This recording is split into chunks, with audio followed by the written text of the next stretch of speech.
So for the first research article, it is called The Distraction Trap: How to Focus in a Digital World. And I wanted to focus on chapter 5, which is called Change Starts Today.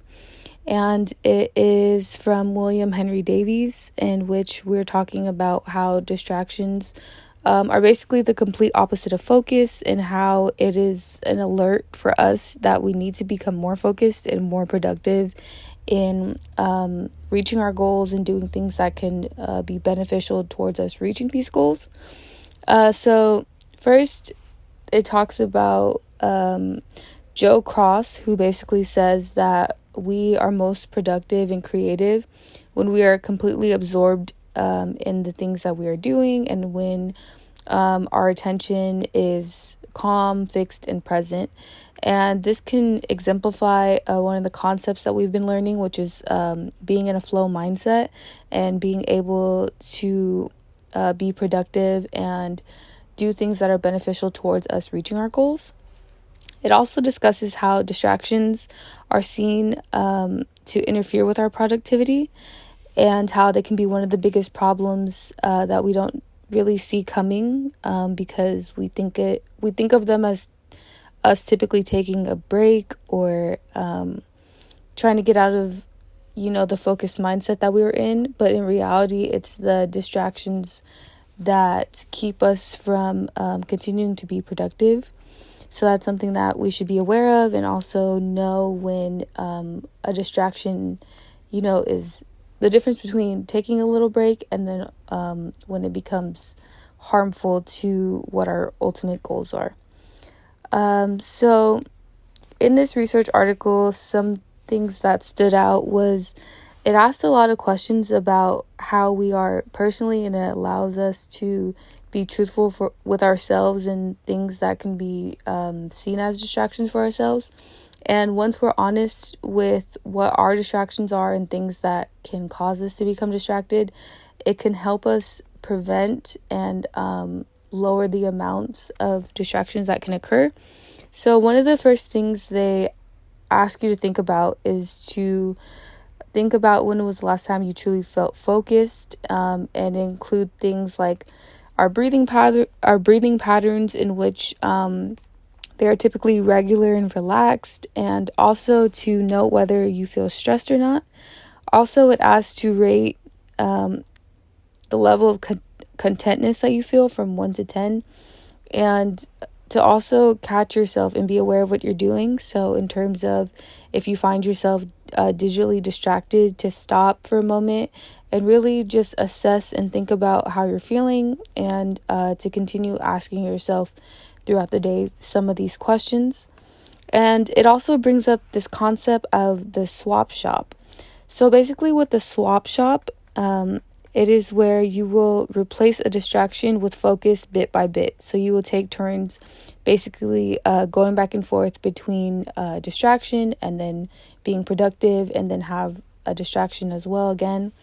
And it's easy that when you try and focus too much or for a long period of time, you can find yourself getting more easily distracted.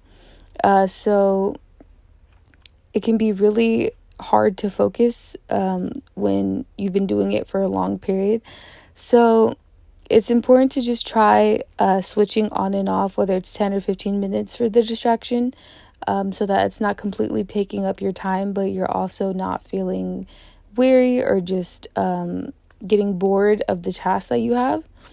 And it's important to also know that don't try and switch everything off for a long period of time, because what will happen is you'll become dependent on the digital platforms that you have, and then you can have things such as withdrawal symptoms.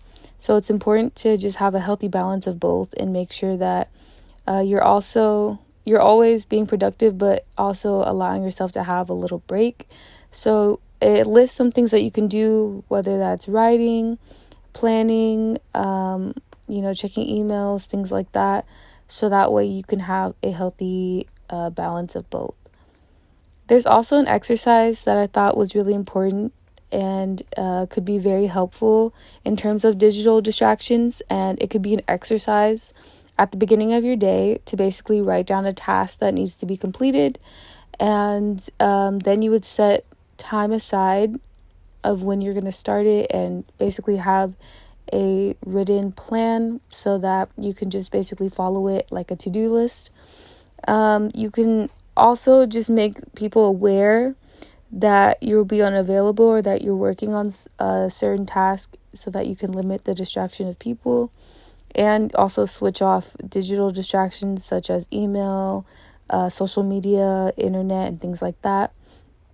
Also, if possible, to do the task for an hour if you can, or as long as you can, and see how much you can get done. And then you can kind of switch back and forth from the digital world once you've realized how long you can work on something and stay focused on it. And it's really just a personal assessment to really understand how you are able to not only stay away from digital distractions, but also how long you can be focused.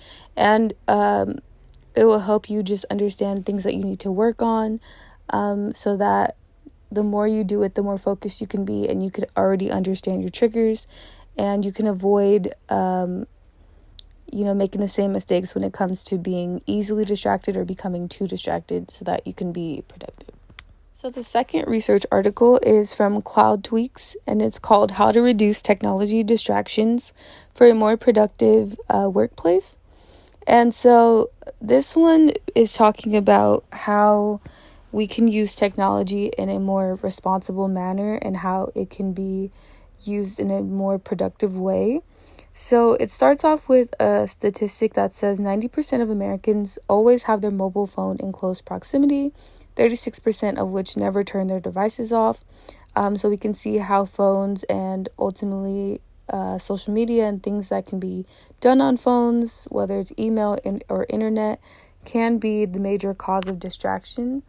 And it can cause an extreme amount of loss in focus, as the notifications can cause our brains to become curious or make us want to check it or feel like something's very important for us to feel the need to check it.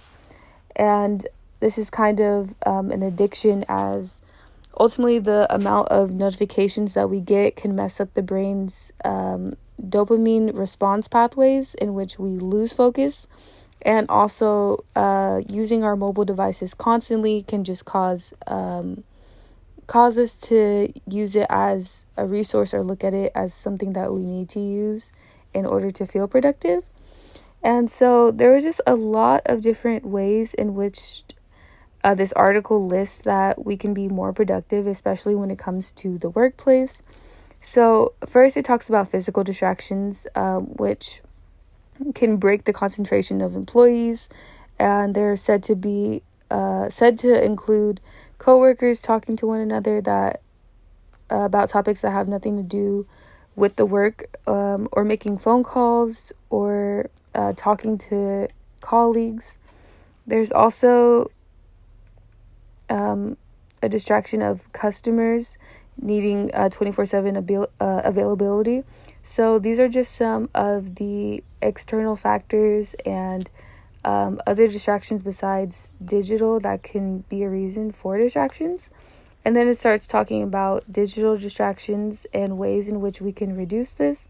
So for one way we can reduce digital distractions is only having technology available that will be beneficial to task productivity. So in an office setting, for example, only having computers in use and phones only being used during breaks, and also having certain restrictions and guidelines and rules for the employees to follow, such as having phones away, only being able to use computers. And I think having some guidelines and having some boundaries will help in ensuring that workers are as responsible as possible and not becoming too distracted. And also having technology that motivates workers to keep busy and stay on track to complete the task. And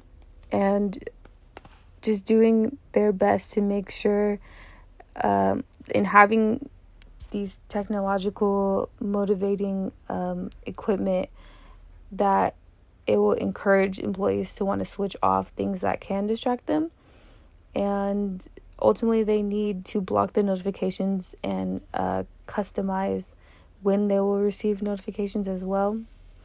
And so it goes on to say that distractions can ultimately threaten productivity at any time, and that management needs to avoid inflicting any negative impact on productivity during the enforcement of policies by removing unhelpful technologies, and also having employees be ensured that they are aware of the expectations that are given to them, and continuing to reiterate that it is important, especially in a work setting, to make sure that they are being productive and alert when it comes to their work as much as possible.